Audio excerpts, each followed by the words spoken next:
chronic stress does not just affect your mental state. It changes your biology in ways that can directly interfere with healing and recovery. And for many people, this becomes one of the biggest hidden barriers to the body being able to fully heal and repair. One of the most frustrating experiences during illness is feeling like you are doing everything right and still not improving in the way you hoped you would. You may be changing your diet, trying supplements, improving your routines, following recommendations, and yet something still feels stuck. What we have to understand is that the human body does not function the same way under chronic stress as it does in a state of rest and safety. When stress becomes ongoing, the body reallocates resources away from long-term repair and towards immediate survival. This shift affects far more than most people realize. It can change immune regulation, digestion and nutrient absorption,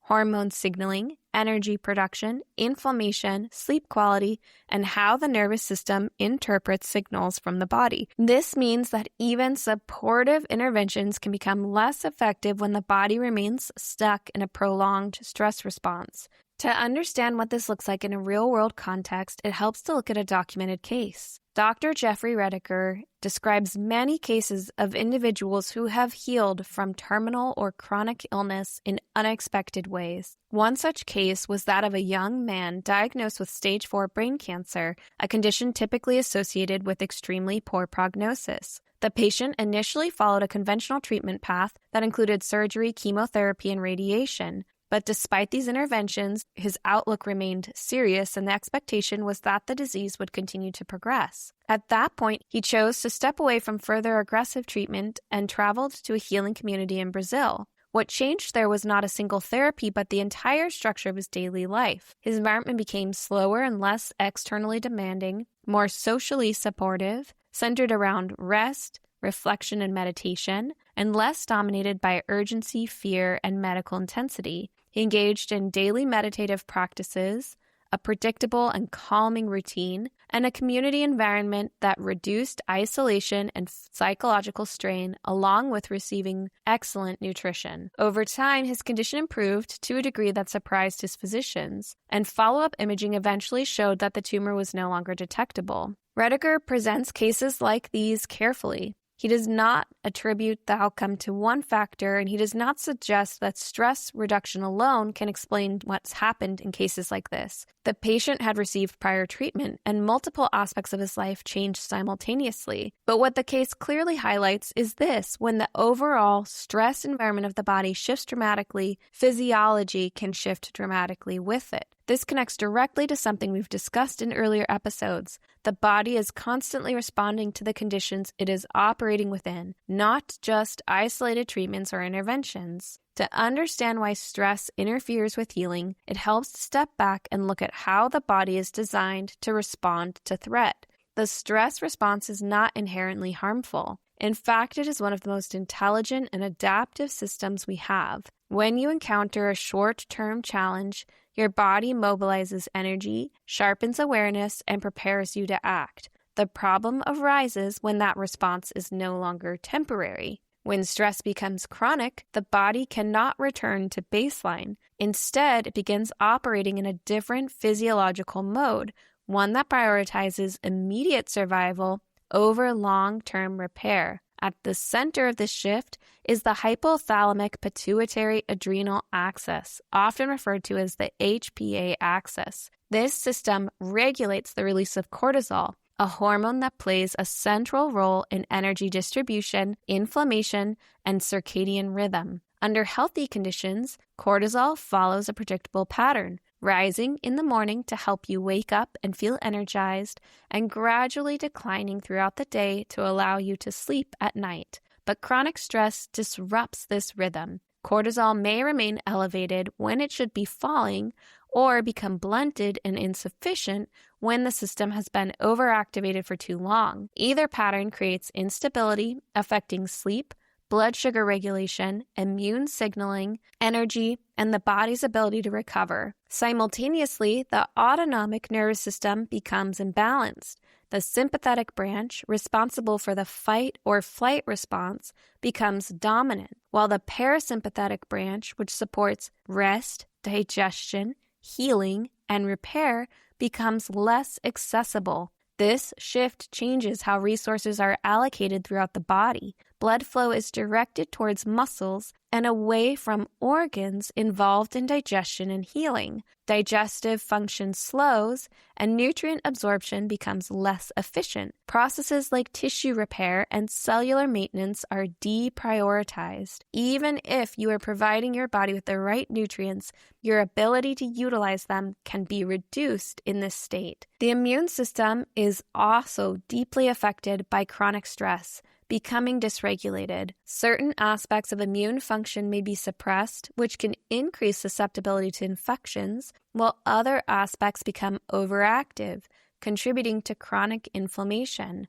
This creates a paradox where the immune system is simultaneously less effective and more reactive. Inflammation may remain elevated because it is receiving continuous signals that something is wrong, and energy production at the cellular level is influenced as well.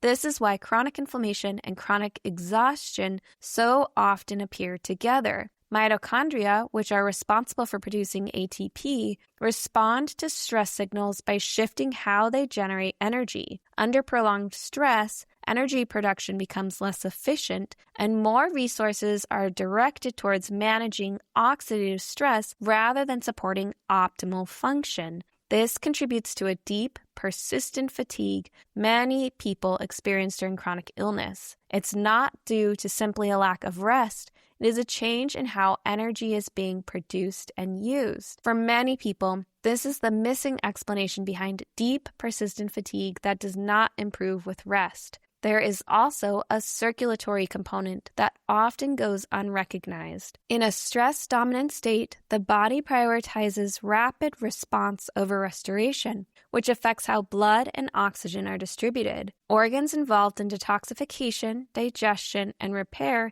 may receive less consistent support. Over time, this influences how well the body can process nutrients, clear byproducts, and maintain internal balance. When multiple systems begin responding this way at the same time, the effects start compounding. Chronic stress does not just affect how you feel. It changes how your systems function, how your resources are allocated, and how efficiently your body can carry out the processes required for healing. This is why two people can follow the same protocol, eat the same foods, take the same supplements, and have very different outcomes. Here are some practical action steps you can take today. Shifting out of chronic stress does not require removing all the stress from your life. That would not be realistic. What it does require is creating repeated experiences where your body can access a more relaxed, restorative state. One effective place to begin is with brief, consistent